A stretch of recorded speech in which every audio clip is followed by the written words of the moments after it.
ప్రభు నామన కూడొచ్చిన మీ అందరికీ పేరు పేరున వందనాలు తెలియజేస్తూ, అలాగే ఈ యొక్క ఉదయకాల సమయంలో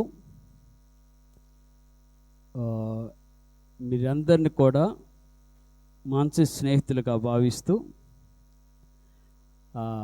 మీ అందరికీ హ్యాపీ ఫ్రెండ్షిప్ డే తెలియచేస్తున్నాను. ఓకే, స్నేహితుల దినోత్సవము, మహోత్సవము. మిమ్మల్ని అందరిని దేవుడు మంచి స్నేహితులుగా, ఆయన స్నేహితులుగా, అందరి స్నేహితులుగా మనల్ని సిద్ధపరిచి బలపరచునుగాక. చిన్న వాక్యాన్ని చదువుకొని నేను దేవుని యొక్క వాక్యంలోకి వెళుతున్నాను. దేవుడు మన పట్ల చేసిన తన అమూల్యమైన కార్యమును బట్టి స్తుతిస్తూ, పరిశుద్ధ గ్రంథములో నుండి సామెతల గ్రంథము 17వ అధ్యాయము 17వ వచనాన్ని ఒకసారి మీకు చదివి వినిపించిన తర్వాత, నేను నిజమైన స్నేహితుడు విడువక ప్రేమించును, దుర్దశలో అట్టివాడు సహోదరుడుగా నుండును. చిన్న ప్రార్థన చేసుకుందాం. పరిశుద్ధుడు అయిన తండ్రి, మీ పాదాలకు స్తోత్రాలు స్తుతులు చెల్లిస్తూ, ఈ యొక్క పరిశుద్ధ దినాన, ప్రభు దినాన, పునరుద్ధాన దినాన, మొదటి దినాన అయ్యా, ఈ మాసపు అనగా ఆగస్టు మాసపు మొదటి వారమున నీ బిడ్డలమైన మేము నీ సన్నిధిలో ఆరాధిస్తుండగా, దేవా నీవే మా దేవుడవు, నీవే మా రక్షకుడవు, నీవే మా ప్రాణనాథుడవు, నీవే మమ్మల్ని ప్రేమించిన వాడవు, నీవే మా కొరకు ప్రాణం పెట్టిన వాడవు, నీవే మా మంచి స్నేహితుడవు. నీకు స్తోత్రాలు చెల్లిస్తూ, ఈ ఉదయకాల సమయంలో నాతో మాట్లాడి మహిమ ఘనత ప్రభావాలు పొందుకోమని యేసుక్రీస్తు దివ్యనామమున ప్రార్థించి అడిగి పొందుకుంటున్నాం మా పరమ తండ్రి. ఆమేన్. హల్లెలూయా, హల్లెలూయా, హల్లెలూయా. ఇక ఉదయకాల సమయంలో బైబిల్లో అనేక మంది మంచి స్నేహితులని పేరు పొందిన వారు ఉన్నారు. బైబిల్లో జనరల్గా మనం ఆలోచన చేసినప్పుడు మంచి స్నేహితులు అంటే ప్రతి ఒక్కరికి, బైబిల్ చదివిన ప్రతి ఒక్కరికి వెంటనే జ్ఞాపకం వచ్చేది ఎవరయ్యా అంటే దావీదు, యోనాతాను కదా. ఎవరు? దావీదు, యోనాతాను. దావీదు, యోనాతానే కాదు, బైబిల్లో అనేక మంది మంచి స్నేహితులు ఉన్నారు. మనం వీళ్ళిద్దరి గురించి చెప్పుకోవడం కాదు, కానీ వీళ్ళతో పాటు స్నేహంలో ఏమాత్రం కూడా తక్కువ కాని వారు బైబిల్లో అనేక మంది ఉన్నారు. నయోమి, రూతు మంచి స్నేహితులుగా, అత్త కోడలే కాదు, వాళ్ళు మంచి స్నేహితులుగా ఉన్నారు. అకుల, ప్రిస్కిల పౌలుకి మంచి స్నేహితులుగా ఉన్నారు. యేసుక్రీస్తు తన శిష్యులు లాజరు మంచి స్నేహితులుగా ఉన్నారు. ఇంకా చెప్పాలంటే అనేక మంది మంచి స్నేహితులుగా ఉన్నారు. ఈ రోజున దేవుడు నన్ను ప్రేరేపించి, దేవుడు నన్ను ప్రేరణలోకి నడిపించి, స్ఫూర్తినిచ్చి, అయ్యా వాళ్ళే కాదు, ఏలియా, ఎలీషా లాంటి వాళ్ళే కాదు మంచి స్నేహితులు, నీకొక వ్యక్తిని పరిచయం చేస్తాను అని చెప్పి నాతో దేవుడు ఒక వ్యక్తిని పరిచయం చేశాడు నాకు. ఆ వ్యక్తి పేరు ఏంటయ్యా అంటే గిత్తీయుడైన ఇత్తై. ఎవరు? గిత్తీయుడైన ఇత్తై. ఆ పేరు కొంచెం పలకడానికి కష్టంగా ఉన్నా కానీ అద్భుతమైనటువంటి సత్యాలు ఆయన యొద్ద నుండి మనం నేర్చుకోవచ్చు. ఇక్కడ దావీదు ఇత్తైకున్నటువంటి మంచి స్నేహబంధం, దావీదు ఇత్తైకున్నటువంటి ఆ గొప్ప స్నేహ అనుబంధము ఎంత అద్భుతమైనదో ఈ రోజున మనం ధ్యానం చేయొచ్చు. ఈ స్నేహబంధానికి గుర్తు దావీదు క్రీస్తును పోలిన వాడుగా ఉంటే ఇత్తై సంగమును పోలిన వాడుగా ఉన్నాడు. మరోసారి చెప్తున్నా, దావీదు క్రీస్తును పోలిన వాడుగా ఉంటే, పోలికేనండి క్రీస్తు కాదు, ఇది మర్చిపోవద్దు. మళ్ళీ పోలికలో ఉండి దావీదు ఏ విధంగా అయితే క్రీస్తు పోలికలో ఉండాడో ఇత్తయి సంగములో పోలికగా ఉంది.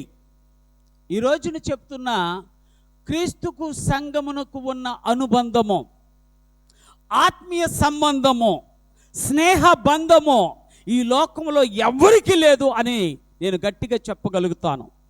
ఎవరికి ఉన్న బంధము? క్రీస్తుకి. సంఘం అంటే అందరూ మనమే అంటే కాదు, నేనే అంతే. నాకు క్రీస్తుకున్న బంధము, నీకు క్రీస్తుకున్న బంధము, మనకి క్రీస్తుకున్న బంధము చాలా అద్భుతమైన బంధము. ఈ బంధము రక్త సంబంధము, స్నేహములో విలువైన బంధము, క్రీస్తుకి సంఘమునకున్న బంధము. అందుకని ఈ ఉదయకాల సమయంలో క్రీస్తుని సంఘమును పోల్చుకుంటూ అది మనసులో పెట్టుకొని దావీదుకు ఇత్తేకున్న బంధాన్ని గురించి 3 మాటలు చెప్పి నేను ముగిస్తా. ఏమిటండి దీంట్లో? ఈ రోజున ఆరాధన కదా, ఈ రోజున ప్రభు బల సమీపిస్తున్నాము కదా అంటే క్రీస్తుతో నీకున్న బంధము బలపడటమే నిజమైన ఆరాధన. క్రీస్తుతో నీకు నాకు ఉన్న సంబంధము బలపడటమే నిజమైనటువంటి ఆరాధన. అయ్యా, నేను చేయాల్సిన చిన్న ప్రార్థన ఏంటంటే, అయ్యా ఇత్తయ్య దావీదుకున్నటువంటి ఆ బంధములాగా నీతో నా బంధము, నా సంబంధము వృద్ధిపరచబడాలని నా మనసారా ప్రార్థిస్తున్నానయ్యా అని ఆలోచన చేసుకుంటూ వాక్యంలోకి వెళదాం. పరిశుద్ధ గ్రంథంలో మనం చదివినటువంటి వచనంలో ఒక 2 మాటలు చెప్పి నేను ఇత్తయ్య దావీదుకున్నటువంటి ఆ అనుబంధాన్ని గురించి 3 మాటలు చెప్పి ముగిస్తా. మొట్టమొదటి మాటగా మనం దేవాతి దేవుడు మాట్లాడుతున్నటువంటి మాట ఏంటయ్యా అంటే, ఒక్కసారి మళ్ళీ ఆ వచనం చదువుతున్నాను. 17వ అధ్యాయము. నిజమైన స్నేహితుడు చాలా నిజమైన స్నేహితుడు అట, నిజమైన స్నేహితుడు అట ఎలా ప్రేమిస్తాడట? మన స్నేహితులను ఒక్కసారి చూద్దాం. ఎవరిని? మన చుట్టూ ఉన్న స్నేహితులను, లేదా నీకున్న స్నేహితులను ఒక్కసారి చూడు. వారు నిజముగా నిన్ను విడువక ప్రేమిస్తున్నారో లేదో తెలుసుకో. నేను అనుకుంటున్నాను ఈ లోకములో అలాంటి స్నేహితుడు లేడనే అంట. అదేంటన్నా, మా స్నేహితులు మంచోళ్ళు కాదనుకుంటున్నావా, మమ్మల్ని ప్రేమించట్లేదంటున్నావా అని అంటే, నేను అంటాను నిజమైన స్నేహితుడు విడువక ప్రేమిస్తాడు. కానీ మీకున్న స్నేహితులు ఏదో ఒక రోజున విడిచిపెట్టి వేరొకరిని ప్రేమిస్తారు. ఎవరిని పెట్టి? విడిచిపెట్టి వేరొకరిని ప్రేమిస్తారు. అందుకని యొక్క ఉదయకాల సమయంలో విడువక ప్రేమించిన ఏకైక స్నేహితుడు నా యేసయ్య ఒక్కడే. ఎప్పుడు కూడా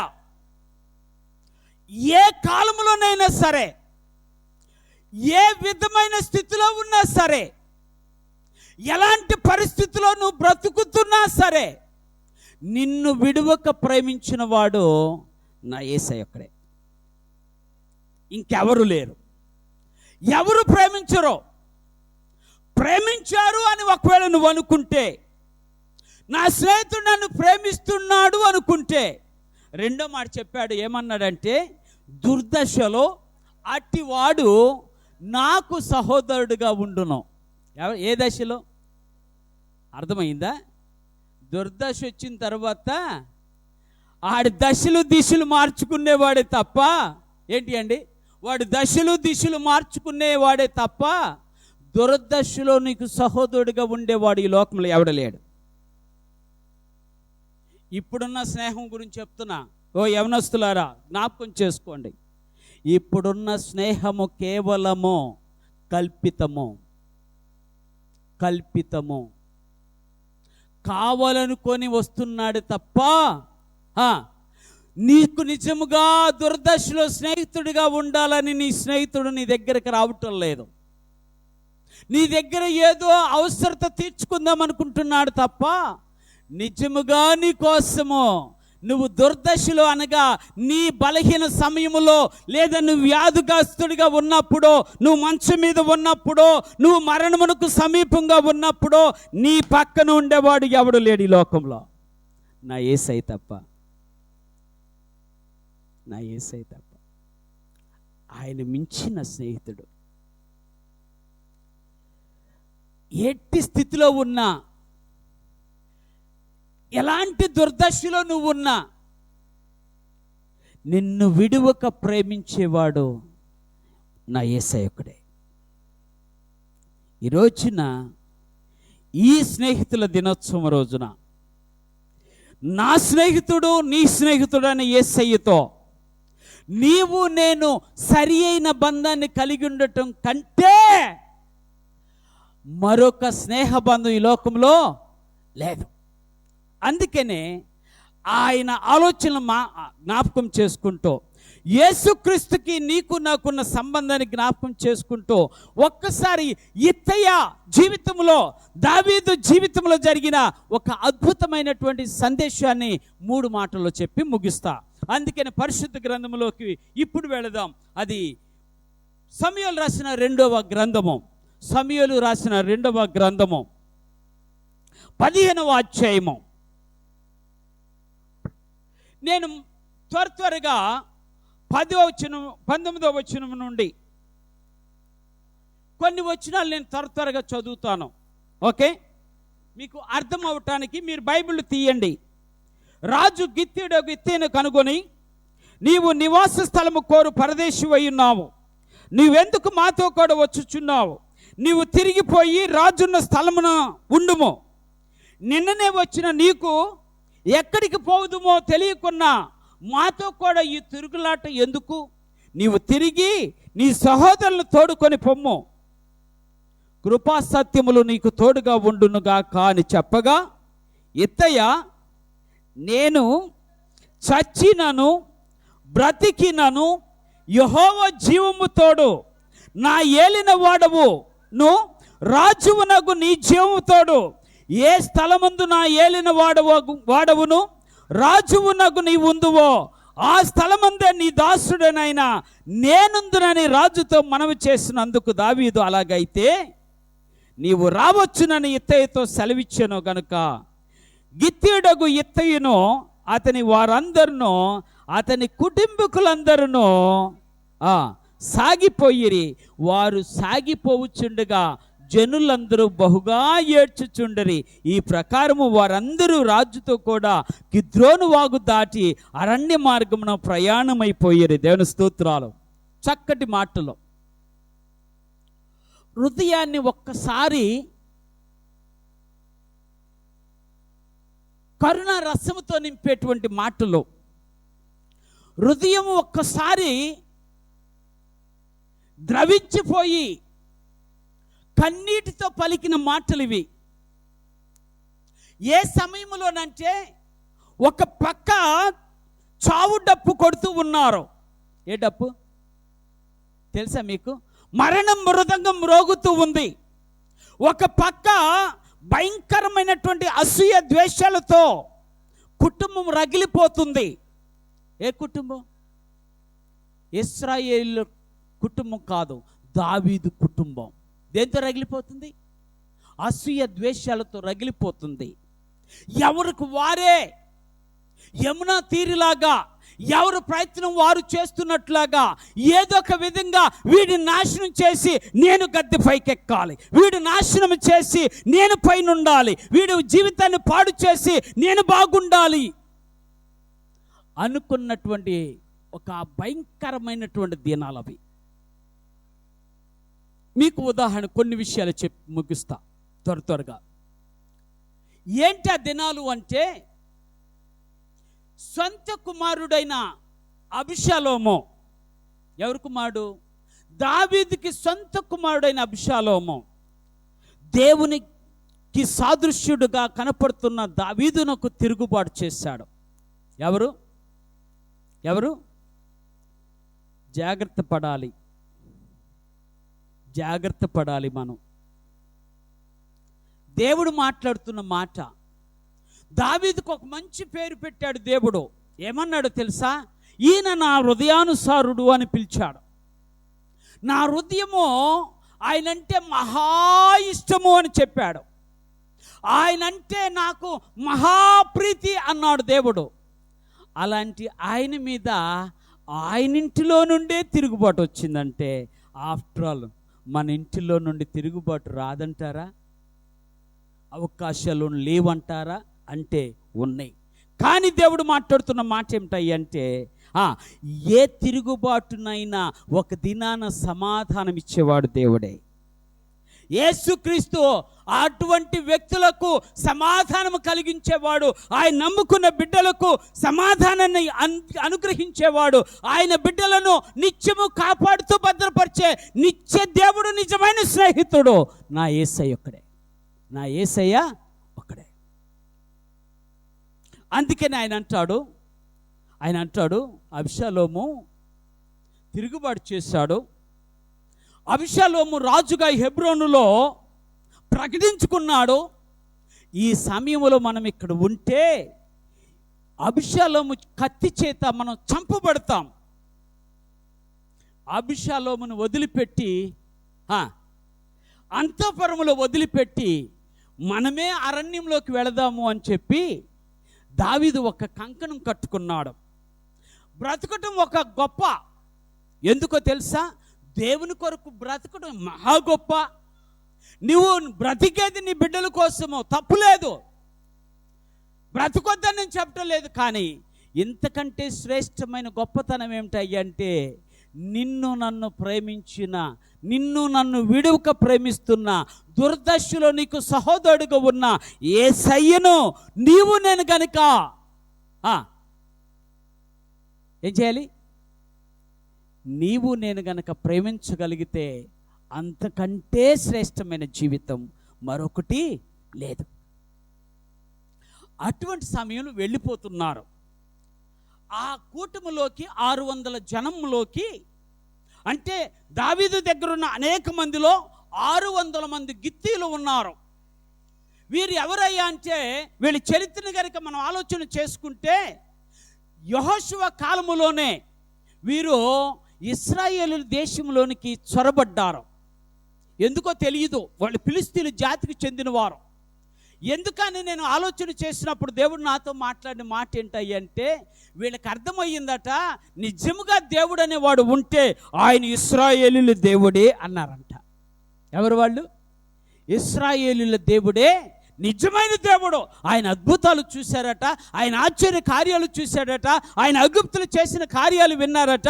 వీటన్నిటిని విన్నటువంటి వారు అనుకున్నారట, ఈ విగ్రహాలకి మొక్కే కంటే యేసయ్యకు మొక్కటం కంటే శ్రేష్టమైన జీవితం లేదనుకొని వాళ్ళు దేవుని దగ్గరికి, అనగా ఇశ్రాయేలుతో ఏకమై ఉండటానికి వచ్చేసారట. వాళ్ళలో చివరిగా వచ్చిన వాడు ఈ గిత్తీయుడు. ఈ గిత్తీయుడైన ఇత్తాయి వాళ్ళలో చివరిసారిగా వచ్చాడు. ఆ చివరిసారిగా వచ్చి కలుసుకున్నాడు. ఎంత అద్భుతమైనటువంటి జీవితమో ఆయన జీవితమో, ఎంత అద్భుతంగా ఉన్నాడు అంటే ఆ మాటలో చెప్పలేను. అందుకనే దావీదు అంటాడు, అయ్యా నాకు దిక్కు దశ లేదు, నన్ను ఎవరు పట్టించుకోవటం లేదు, నా మీద తిరుగుబాటు చేశారు, నా మనుషులందరూ నాకు దూరం చేశారు. నేను వీళ్ళతో ఉండటం కంటే నా ప్రాణమును దక్కించుకోవడానికి నేను ఈ యొక్క అంతఃపురం విడిచిపెట్టి అరణ్యంలోకి వెళ్ళిపోవటమే మంచిది. కాబట్టి నేను వెళ్ళిపోతున్నాను. ఇత్తాయ్, నువ్వు కొత్తగా వచ్చావు, నిన్ననే వచ్చావు, నాతో కలిసావు, కానీ నేను నిన్ను తీసుకెళ్ళి అంతఃపురంలో ఉండి నిన్ను తీసుకెళ్ళి అరణ్యంలో నేను నాతో ఉంచుకోవటం మంచిది కాదు. నా శ్రమల కాలంలో నిన్ను ఉంచుకోవటం నాకు ఏమాత్రం మంచిది కాదు. నా దుర్దశలో నీవు నాతో ఉండటం మంచిది కాదు. నువ్వు వెళ్ళిపో, నువ్వు రాజుతో ఉండు, అంతఃపురంలో ఉండు అన్నాడు. మంచిదే కదా? ఒకసారి ఆలోచించండి. ఎవరైనా అయ్యా అంతఃపురంలో ఉండమంటున్నారు కదా అంటే అరణ్యం కంటే అంతఃపురమే మేలనుకునే మనుషులు కాదంటారా? అవునా కాదా? కూడు లేకుండా అక్కడ చచ్చే కంటే అడుక్కొని కూడి తెచ్చుకోవటం, బ్రతకటం ఇక్కడ మంచిది కాదా అనుకునేవాళ్ళు మనుషులు మనం. కానీ ఎత్తి అని అనుకోలేదట. ఎత్తి ఏమనుకున్నాడో 3 మాటలు చెప్తా. మొదటి మాట అక్కడ అంటాడు, ఒక్కసారి వచ్చి చదువుతున్నాను, జాగ్రత్తగా విందాం. నేను చచ్చినను బ్రతికినను యెహోవా జీవము తోడు.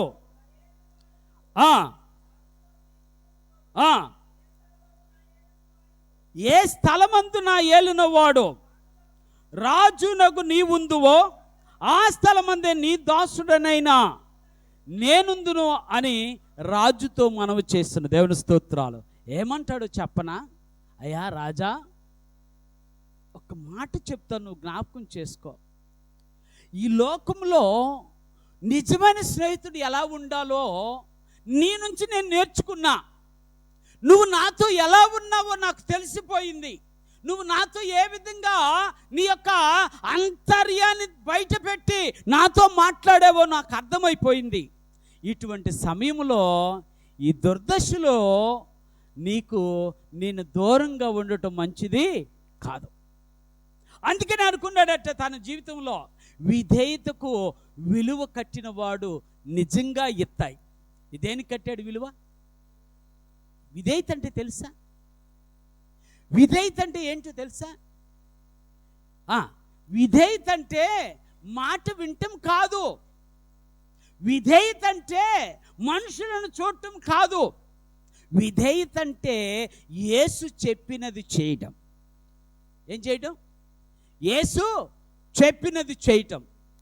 జాగ్రత్తగా ఆలోచించండి. ఈ మనుషుడికి ఒకే ఒక ఆలోచన ఏంటంటే, ఆయన రాజు, నేను దానిలో సేవకుడిని. నేను ఆయన రాజు, నేనెవరిని? సేవకుడిని.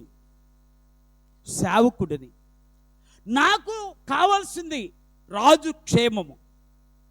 ఎవరు కావాల్సింది? రాజు క్షేమం కావాలి.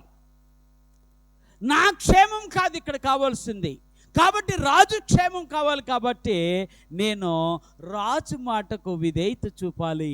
అందుకనే నా జీవితము రాజు మీద ఉన్న ప్రేమ, రాజు మీదటువంటి ఆ యొక్క స్నేహబంధము, దాన్ని దృష్టిలో పెట్టుకొని నేను రాజుతోనే ఉంటాను.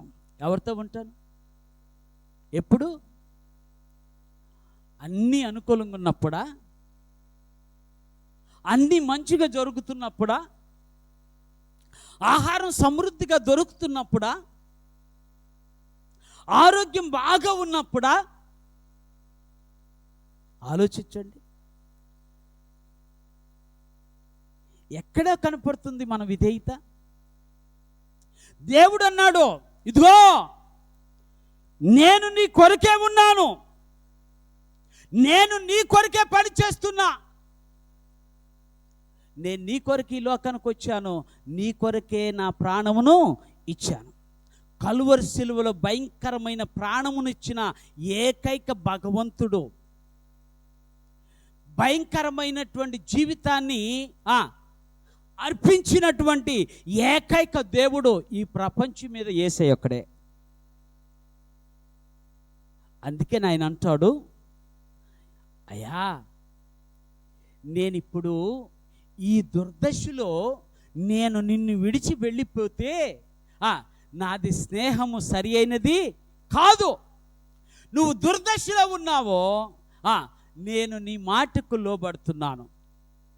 ఇదే విషయాన్ని ఎంత విధేయత చూపాడన్న విషయాన్ని దావీదు దగ్గర నుంచి ఎత్తి నేర్చుకున్న ఒక మాట ఏంటంటే, దావీదు అన్నాడు, అయ్యా, అబీషలోము మనం చంపడానికి తిరుగుతున్నాడు కదా, నేను వెళ్ళిపోతున్నాను, మీరు నాతో పాటు వస్తున్నారు. అందులో ప్రధాన సైనికులుగా, ప్రాముఖ్యమైన సైనికులుగా 3 ఉన్నారు. యోవాబు, అబీషై, ఇత్తై. వీళ్ళు 3. వీళ్ళు 3 ఉన్నారు కదా. వీళ్ళ 3 ఒక మాట అడుగుతాను, దయచేసి మీరు ఏమనుకోవద్దు. ఒక విన్నపాన్ని మీకు ఎదుట పెడుతున్నాను, జ్ఞాపకం చేసుకోండి. దయచేసి మీలో ఎవరికైనా నా కుమారుడైన అబీషలోము కనపడితే ఆయన మీద కత్తి పెట్టవద్దు, అతను చంపవద్దు, మీకు దండం పెడతాను అని అడిగాడు. ఎందుకంటే తప్పుటోడైనా తిరుగుబాటు చేసినోడైనా ఆడు నా కుమారుడు. He must live, I must die. నేను చనిపోయినా పర్వాలేదు, కానీ నా కుమారుడు చనిపోకూడదు. ఆ మాట విన్న ఇత్తయికి హృదయంలో భయంకరమైనటువంటి ఆలోచన కలిగింది. ఎవడరా ఉండేది ఈ లోకంలో అలాగా? నిన్ను చంపటానికి వెంట పడుతున్నటువంటి నీ జనం నీ కళ్ళ ముందు కనపడితే చంపుకుండా ఉండేవాడు ఎవడున్నాడు? ఈ రాజు తప్ప అన్నాడు. దేవుని స్తోత్రాలు. ఈ రాజు తప్ప ఎవరూ లేరు. ఈ రాజు తప్ప ఎవరు లేరు. కాబట్టి ఈ రాజు మాటకి నేను విధేయత చూపడం కంటే నాకు మరొక జీవితము లేదు, మరొక జీవితము లేదు. అక్కడ వెళుతూ ఉంటే వృక్షానికి వేలాడబడుతున్నటువంటి అబీషలోమును 3 చూశారు. ఎవరు 3? అబీషై, యోవాబు, మళ్ళీ ఇత్తై 3 చూశారు. చూసి అబీషై, ఇత్తై అన్నారు, అయ్యా, రాజు చెప్పాడు కదా, కుమారుని చంపొద్దు అన్నాడు కదా, నీకు దండం పెడతా, కుమారుని జోలికి మాత్రం మనం పోవద్దు. సాధ్యమైతే ఆయన దించి వేలాడుతున్న ఆయన తీసుకెళ్ళి రాజుకి అప్పచెబుతాం అని చెప్పంటే యోవాబు కోపంతో రగిలిపోయాడు. నా రాజును చంపడానికి వచ్చిన వాడు తిరుగుబాటు చేసిన వాడిని నేను మాత్రం బ్రతకనీనని గురిపెట్టి బాణంతో చంపేస్తాడు. కానీ ఇత్తయ్య కన్నీరు పెట్టుకొని, అయ్యో యోవాబు, నువ్వు విధేయత చూపలేకపోయావు ఆయన మాటకు నువ్వు లోపడలేకపోయావు, ఆయన మాటకు నువ్వు ధిక్కరించావు. కానీ నేనైతే అలాగ ఉండలేను, ఎందుకంటే నా రాజు క్షేమము నాకు కావాలి, రాజు మాటకు విధేయత చూపటం నేను నేర్చుకోవాలి అనుకున్నాడు. రాజు మాటకు విధేయత చూపాడు. కనీసం తన చేతి ఎడం చిటికిన వేలు కూడా ఆయన మీద పడకుండా చూశాడు. ఎందుకు ఈ విషయం చెప్తున్నానంటే, ఇత్తయిలో విధేయత ఉంది. ఎవరి పట్ల అంటే రాజు పట్ల. మరి నీకుందా, నాకుందా? యేసు పట్ల నీకున్న నాకున్న విధేయత ఒక్కసారి పరిశీలన చేద్దాం. ఎలాంటి విధేయత మనం చూపిస్తున్నాం? ఆయన మనలను విడువక ప్రేమించిన దేవుడు. దురదశలో నీకు ఆయన సహోదరుడిగా ఉన్న ఏకైక దేవుడు యేసయ్య ఒక్కడే. అందుకనే విధేయతకు విలువ కట్టాడు. తన రాజు మాటకు లోపడ్డాడు. తన కుమారుడి మీద చెయ్యి వేయకుండా బ్రతికించుకోవటానికి ప్రయత్నం చేశాడు, కానీ బ్రతకలేదు. అయినా పర్వాలేదు, ఎందుకంటే రాజు ఎంతగా కుమిలిపోతాడో కళ్ళారా చూసిన వ్యక్తి యొక్క ఇత్తై. అందుకే చెప్తున్నా, విధేయతకు విలువ కట్టండి. నా ప్రభు చేసిన కార్యాలను ఒక్కసారి జ్ఞాపకం తెచ్చుకోండి. నా ప్రభు చూపిన ప్రేమను ఒకసారి జ్ఞాపకం తెచ్చుకోండి. ఆ ప్రేమకు సరి అయినటువంటి విలువ కట్టి విధేయత కలిగి జీవించడం నేర్చుకోండి. అప్పుడే నీవు నేను ఆ ఎత్తైలాగా అనేక మంది ఎదుట గుర్తించబడతాము, అనేక మంది ఎదుట అభినందించబడతాము, అనేక మంది ఎదుట దీవించబడతాము. అది మొదటి మాట. రెండో మాట, ఇక్కడ చెప్తున్నటువంటి మాటలో ఇంకొక నా మాట ఏమిటాయి అంటే, ఇత్తాయి మళ్ళీ అంటున్నటువంటి మాట, ఇత్తాయి నేను చచ్చినను బ్రతికినను యెహోవా జీవముతోడు నా ఏలిన వాడవును రాజువునగు నీ జీవముతోడు ఏ స్థలమందు నా ఏలిన వాడవగు రాజువగు నీవుందువో ఆ స్థలమందే నీ దాసుడనైన నేను ఉందును. చాలు. రెండో మాట, మానవ జీవితానికి కావాల్సింది మనం అనుకుంటాము, ఆస్తులు అనుకుంటాం, తప్పు లేదు. నేను ఇప్పుడే చెప్తున్నా, మళ్ళీ మీ అయ్యగారు ఆస్తులు సంపాదించుకోవద్దు అన్నాడని చెప్పొద్దు దయచేసి. మీకు ఏంటి అయ్యగారు ఇంత కష్టపడేది ఎందుకు, సంపాదించుకోవడానికి కాదా అని మీరు అనొచ్చు. సంపాదించుకోండి. మీరు ఏమాత్రము కూడా సంపాదన లేకుండా ఉండొద్దు. సంపాదించుకోండి సాధ్యమైనంత వరకు. మళ్ళీ ఇంకో మాట చెప్తున్నా, సంపాదించుకున్న వాళ్ళు చూసి ఏడవకండి. ఏంటండి, సంపాదించుకునే వాళ్ళని చూసి ఏడవకండి, అది కూడా నీకే నష్టం. ఎవరైనా సరే సంపాదించుకుంటున్నారా, ప్రోత్సహించండి. ఒకవేళ ఒకరోజు పనికెళ్ళలేదా, వాళ్ళతో అనండి, అమ్మ ఏమో పనికెళ్ళలేదు, బాగోలేదా, అయితే నీ కోసం ప్రార్థన చేస్తాను చెప్పండి. అంతేగాని నాకండి బాగా సంపాదించుకుంటున్నారు, ఈరోజు నాలుగు జ్వరం వచ్చి పనికెళ్ళకుండా ఎంత బాగుంటుంది, వీళ్ళు వెళ్తున్నప్పుడు ఏదన్నా జరిగితే ఎంత బాగుండు, ఆ ప్రార్థనలు చేయమాకండి. అవి పాపాలుగా మారిపోతాయి. దేవుడే చెప్పాడు, ఏమైపోతాయి, పాపాలుగా మారిపోతాయి. ఎత్తిలో ఉన్న మంచు ఇంకొక లక్షణం ఏమిటంటే, నమ్మకత్వానికి నిలువెత్తు నిదర్శనము ఎత్తాయి. నమ్మకం ఏం కావాలి మనిషికి? క్రైస్తవ జీవితంలో ఏం కావాలి? ఎవరి మీద నమ్మకం? నేను అంటా ఒకవేళ మీకు ఒకవేళ ఏదైనా ఆలోచన వస్తే, నీ మీద నీకు నమ్మకం లేకపోయినా, నీ వారి మీద నీకు నమ్మకం లేకపోయినా, ఓకే, నీ వారి మీద నీకు నమ్మకం లేకపోయినా, నువ్వు దేవుని మీద నమ్మకం పెట్టు, నీ వారందరూ నిన్ను నమ్ముతారు. దేవుని స్తోత్రాలు. ఎవరి మీద? దేవుని మీద నమ్మకం పెట్టు. ఎందుకో తెలుసా? దేవుడు ఒక్కడే, అనగా నా ప్రభు ఒక్కడే నిన్ను విడువక ప్రేమించు మంచి స్నేహితుడు. నా ప్రభు ఒక్కడే నిన్ను దుర్దశలో సహోదరుడిగా ఉండేవాడు. అందుకే ఆయన అంటాడు, అయ్యా నేను ఒక మాట చెప్పనా, చావు నాకు పెద్ద లెక్క కాదు, చచ్చిపోవటానికి నేనేమాత్రము భయపడతలేదు, నీతో ఉండటం కంటే నాకు మరొక జీవితము అవసరం లేదు, నీకు నమ్మకంగా ఉండటమే నాకు కావాల్సింది అన్నాడు. దేవుని స్తోత్రాలు. ఎవరికి నమ్మకంగా? కాదు, దావీదుకి. నువ్వు నేను ఆలోచన చేయాలి, దేవునికి నమ్మకంగా ఉండటం. ఎవరికి నమ్మకంగా ఉన్నా? నేను చెప్తున్నా, మనుషులకి నమ్మకంగా ఉన్నా లేకపోయినా దేవునికి నమ్మకంగా ఉంటే మనుషులు నిన్ను నమ్ముతారు. దేవునికి నమ్మకంగా లేకుండా నీ వాళ్ళతో నువ్వు ఎంత నమ్మకంగా ఉండా, నీ ఏదో ఒక రోజున నిన్ను నమ్మరు. ఇది పక్క. అర్థమైందా మీకు? రెండు కాన్సెప్ట్లు. ఓకే, నువ్వు దేవునికి నమ్మకంగా ఉంటే నిన్ను నమ్మని వాళ్ళు ఎవరైనా సరే ఒక దినాన్ని నమ్ముతారు.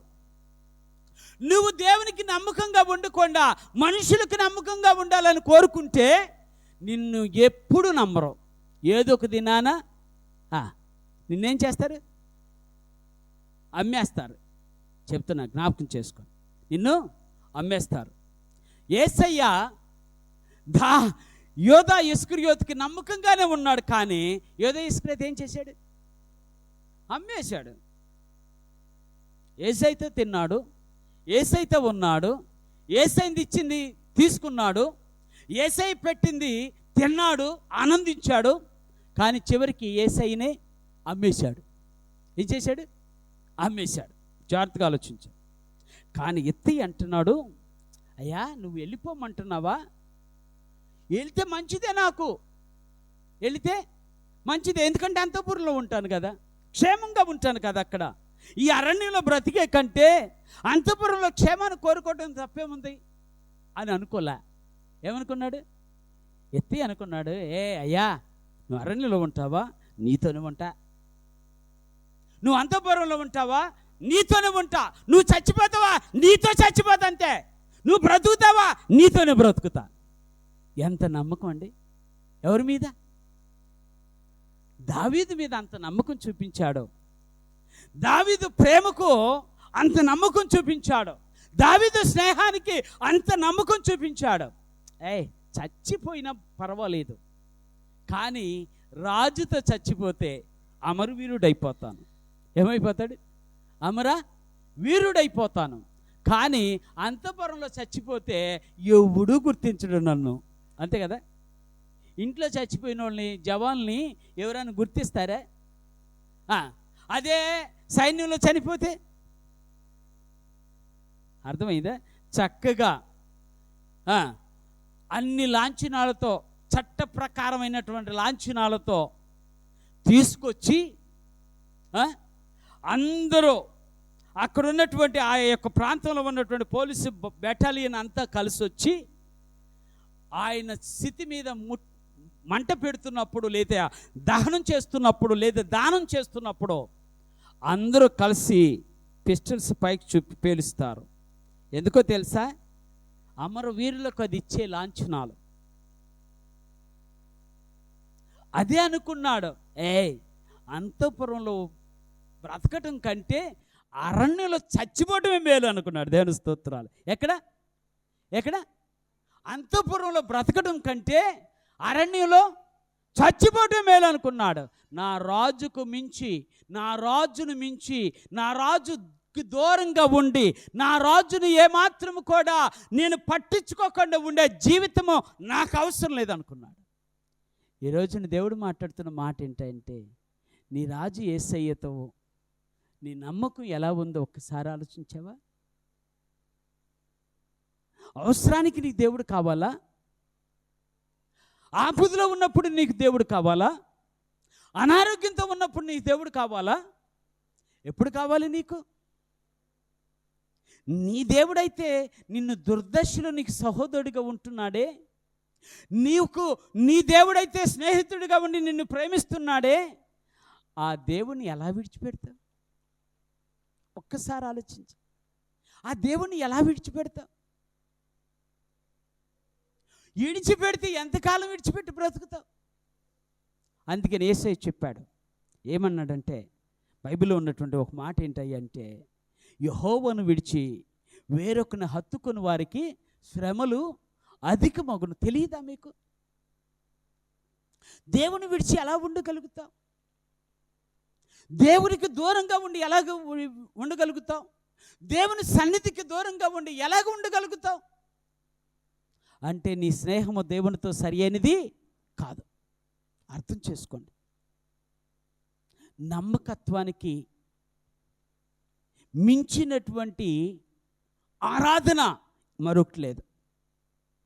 నువ్వేం చేయక్కర్లా. ఒక ఆరాధకుడి కన్నా బ్రతుకుతున్నప్పుడు నువ్వేం చేయక్కర్లా. కానీ నమ్మకం ఉంటే మాత్రం, నమ్మకత్వం చూపితే మాత్రం ఆయనే ప్రతిదీ చేస్తాడు నీ పట్ల. ఆయనే ప్రతిదీ చేస్తాడు. జ్ఞాపకం తీసుకోండి. మూడో మాట చెప్పి ముగిస్తున్నా. ఆయన అంటాడు, ఏ పరిస్థితిలో ఉన్నా చావుకైనా సిద్ధపడతాను. ఎక్కడ ఉంటే అక్కడే ఉండటమే కాదు, ఎటు వెళితే అటే వెళతా. ఎవరు వెళితే? రాజు ఎటు వెళతాడో, అరణ్యమా, అంతఃపురమా, రాళ్ళ, రవ్వల, తుప్పల, గచ్చపోదల, లేకపోతే బంగారు గనుల, లేకపోతే ఇక బలు రక్కసి చెట్ల, ఎక్కడ ఉన్నా ఎవరిని ఫాలో అవుతా? నాకు ఈ పాట అంటే ఈ మాటకు ఒక పాట గుర్తుకొచ్చింది. ఆ పాట ఏంటంటే మహాభక్తుడైనటువంటి సాధు సుందర్ సింగ్ గారు ఎప్పుడైనా విన్నారా? చూశారా? చూడలేదా? చూడలేదా? నేను చూసా. ఇంత గడ్డం వేసుకొని నెత్తి మీద ఒక టవల్ చుట్టుకొని, ఓకే, బైబిల్ చేత పట్టుకొని, బైబిల్ చేత పట్టుకొని అద్భుతంగా మన దేశాన్ని చుట్టుముట్టాడు సువార్త చేత. ఒక సింగ్ కుటుంబంలోకి, పంజాబీ కుటుంబంలో నుంచి వచ్చిన ఒక మంచి బ్రాహ్మణుడు, ఎవరు? సాధు సుందర సింగ్. ఆయన ఒక పాట రాశాడు. దాన్ని ఇంగ్లీష్లోకి అనువదించారు. తెలుగులో రాసిన పాట ఏమని అనువదించారంటే, I have decided to follow Jesus, no turning back, no turning back. నేను యేసును వెంబడించడం నేర్చుకున్నా, వెనుకకు ఎన్నడూను తిరగను.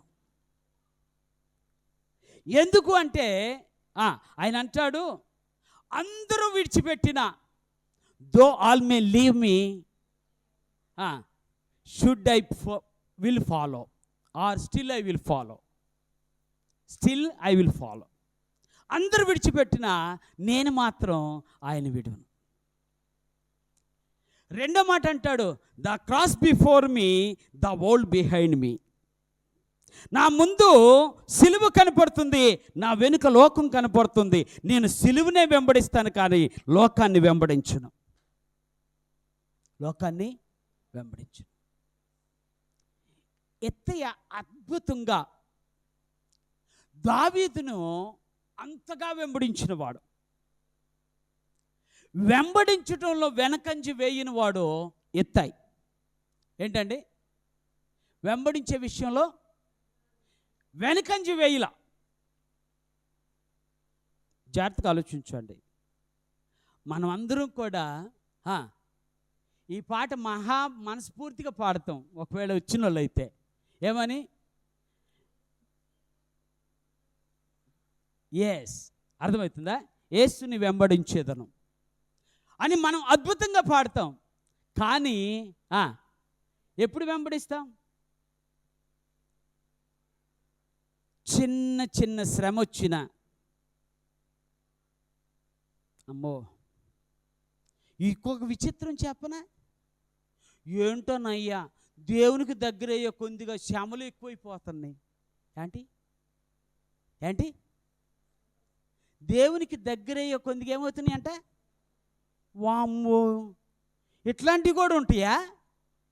ఏమో నాకు తెలియదు. దేవునికి దగ్గర అయితే శ్రమలు ఎక్కువైపోవటం ఏంటి అంటే, నీ దేవుడు శాతకనుడని నువ్వు అర్థమే అది చెప్పావు. అంతేగా? అంతే చెప్పావు. నీ దేవుడు చేతకనోడు, నువ్వు ఆరాధించే దేవునికి చేత కాదు, ఆయన ఎలా చూసుకోవాలో తెలియదు, అందుకనే శ్రమలు వచ్చినప్పుడు నేను వెనక్కి వెళ్ళిపోయానయ్యా అని అంటున్నావా? నీ దండం పెడతా. ఆయన ఒకవేళ నీ జీవితంలో, నా జీవితంలో చిన్న శ్రమను కలుగు చేశాడంటే, ఆ శ్రమలో ఆయన నీకొక మంచి ఆలోచన బోధించడానికి, శ్రమలో నీకు ఒక మంచి సూత్రం చెప్తానికి. అర్థమవుతుందా? ఎందుకో తెలుసా? కాలే నొప్పుల మీద ఎవడన్నా నడుతాడే? ఒకవేళ ప్రయత్నం చేసామనుకోండి, వాడు వెనక్కి తిరిగి వస్తాడే రాడా? కాలు పెట్టాడు, వెంటనే వెనక్కి తీస్తాడా తీయడా?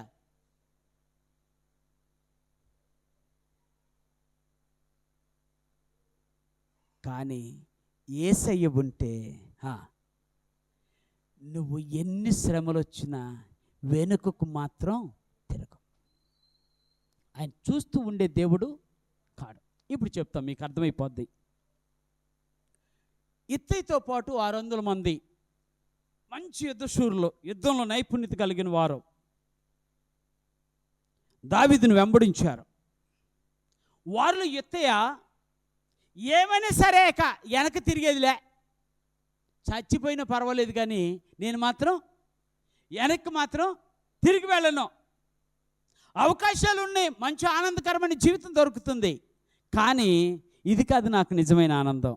ఏదో తెలుసా, మళ్ళీ నా రాజు సింహాసనం మీద కూర్చోవాలి. దేవుని స్తోత్రం. ఎక్కడ కూర్చోవాలి? ఏ సింహాసనాన్ని అయితే వదిలిపెట్టాడో ఆ సింహాసనం మీద తిరిగి కూర్చోవాలి. ఆ సింహాసనం దగ్గర నేను కావలివాడిగా ఉంటే చాలు అనుకున్నాడు. ఎవరే? ఈ రోజున దేవుడు చెప్తున్న మాట, యేసయ్యకి నీకు ఉన్నటువంటి బంధము ఇది ఎంత అద్భుతమైన బంధమో చెప్పనా? యేసయ్య సింహాసనం మీద కూర్చుంటే 24 పెద్దలు పక్కన కూర్చుంటే ఇటు 12 మంది, ఇటు 12 మంది. ఆ 12 మందిలో నువ్వు ఒక్కడివి. దేవుని స్తోత్రాలు. ఆ 12 మందిలో నువ్వు ఒక్కడివి అవ్వాలి. ఎందుకంటే నా 12 మంది నీ కొరకు ప్రతినిధులుగా నిలబడాలి. నీ గురించి అందరూ కలిసి సాక్ష్యం చెప్పాలి. ఏమని?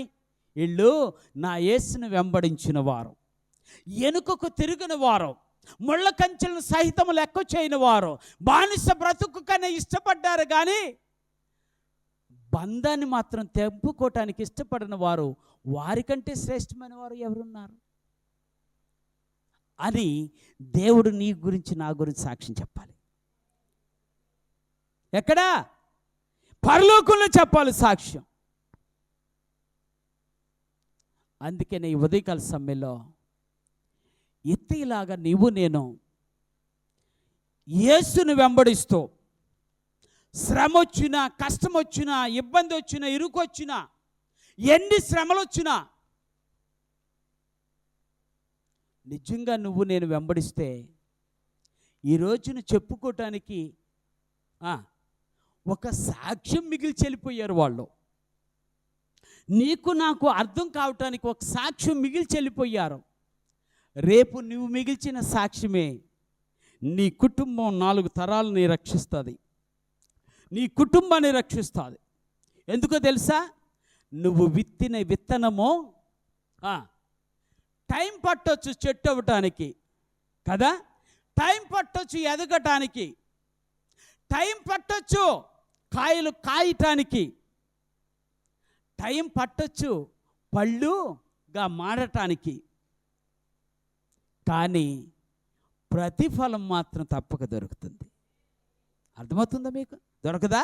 ఇత్తనం సాతానుడు ఎత్తుకుపోతాడా? నువ్వు సరిగ్గా కంచేయలా. చెట్టున నాటిన మొక్క పైకి ఎదుగుతుంటే మేకొచ్చి కొరికిందా? నువ్వు కంచె సరిగ్గా వేయలా. అది ఎదుగుతుంటే పక్కనున్నటువంటి భయంకరమైనటువంటి పురుగులు వచ్చి వాటిని తింటున్నాయా? నువ్వు సరైనటువంటి మందు చల్లలా.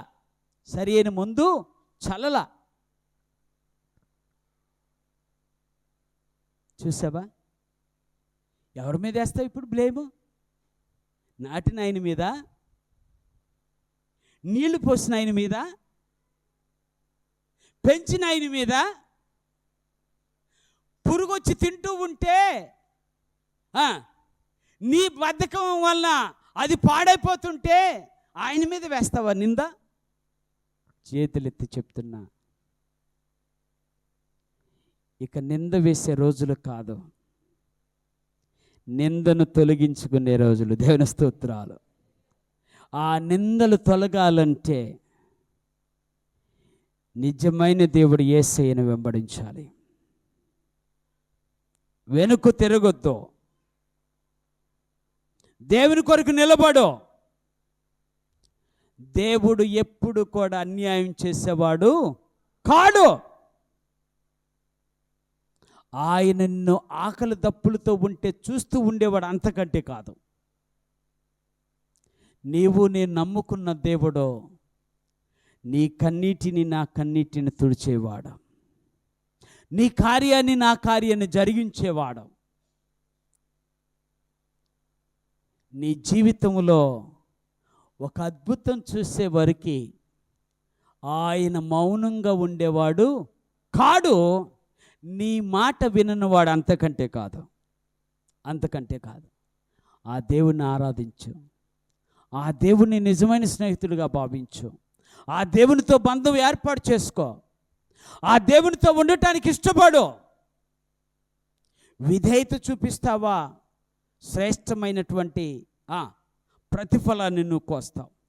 నమ్మకత్వాన్ని చూపిస్తావా, అనేక మంది ఎదుట గణపరచబడతావు.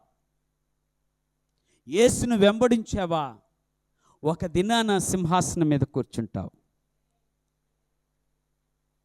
ఆయన బిడ్డలు అలా ఉంటారు. నీవు నేను అలా ఉండాలని కోరుకుంటున్నాడు నా యేసయ్య. కాబట్టి ఒక్కసారి ఆలోచన చేసుకొని మన జీవితాన్ని సరి చేసుకుందాం, మన జీవితాన్ని సరిదిద్దుకుందాం. ఆయన ఇచ్చిన స్ఫూర్తిని ఆధారం చేసుకొని ఆయనతో కలిసి ముందుకు వెళదాం. ఆయనే మన జీవితాలను బాగు చేసి, రక్షించి, సమాధానపరిచి సమస్త కార్యములు జరిగించునుగాక. చిన్న ప్రార్థన చేసుకుందాం. ఈ ఉదయకాల సమయంలో రొట్టె ద్రాక్షారసంలో చేయి పెట్టబోతున్న నీవు నేను, ఎవరిని చూడొద్దు దయచేసి. పిల్లల్ని కూడా పట్టించుకోవద్దు. ఒక చిన్న